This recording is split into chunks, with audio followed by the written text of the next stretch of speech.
Wicked for Good is finally here, part two of the Wicked film. I came into this film with big expectations, and let me say, it did not disappoint. For me, I gave this film 5 out of 5. It was awesome. Jon M, he's done it again. He's absolutely nailed the world of Oz. The performances from all the actors and actresses are unreal, and honestly, this was a pretty deep movie. There was a lot going on. But anyway, getting into it, things that I liked about the movie, why I gave it 5 stars. I think one of the biggest strengths is this, similar to the first film. It's how Oz looks, and again, Jon M. He's done a fantastic job of building this world, and it makes you feel like you're right there in Oz. Like when you go into the Emerald City, it's exactly how you imagine it if you read it, or when you watch it in the play, or from when you see it back in the day of Wizard or Oz, whatever. It just looks so cool. It looks like it's fun. It's so immersive. The way that it's brought to life in film, it's fantastic, and it's something that it really pulled me into the film when I first watched it. Obviously, the first one, and same thing here. It's just like I'm instantly in it. It's kind of like I'm out of the cinema. Like I'm in Oz. It's really impressive how it's done, and that's one thing that always stands out for me. And then the next thing has to be the performances, and I got to talk about the two big stars, obviously Ariana Grande and Cynthia Erivo. They absolutely smash it out the park again. Genuinely Oscar contenders here. I'll be surprised if they don't get nominated. I think they're a very good chance to win.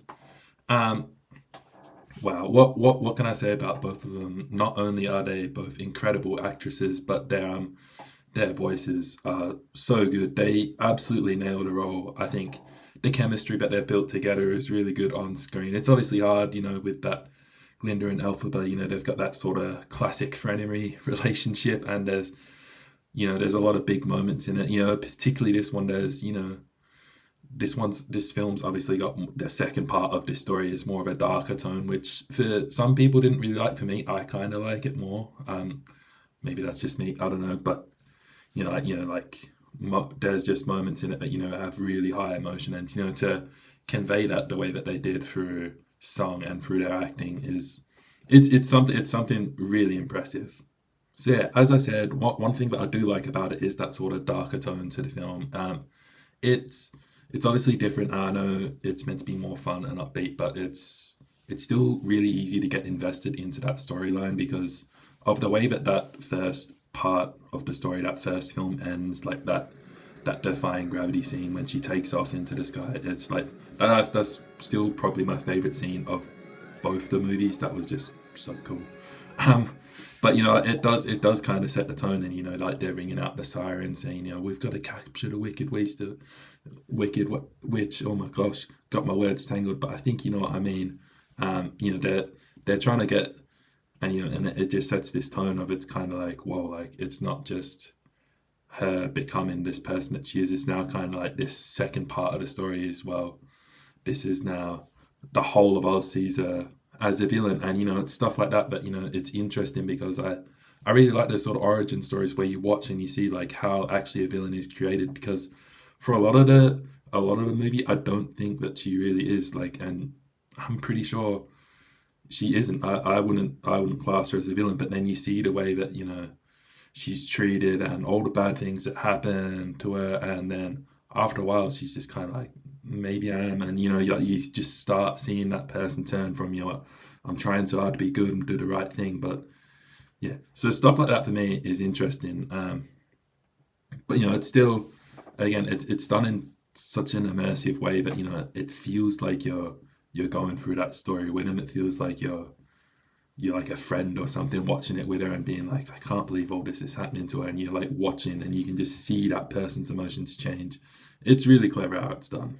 One thing that I also noticed and I liked more about this film over the first one as well was actually I felt like the songs matched more the characters and the moment of the film. Obviously with the characters, last year when I watched it for the first time, that was the first time that I'd watched it at any level.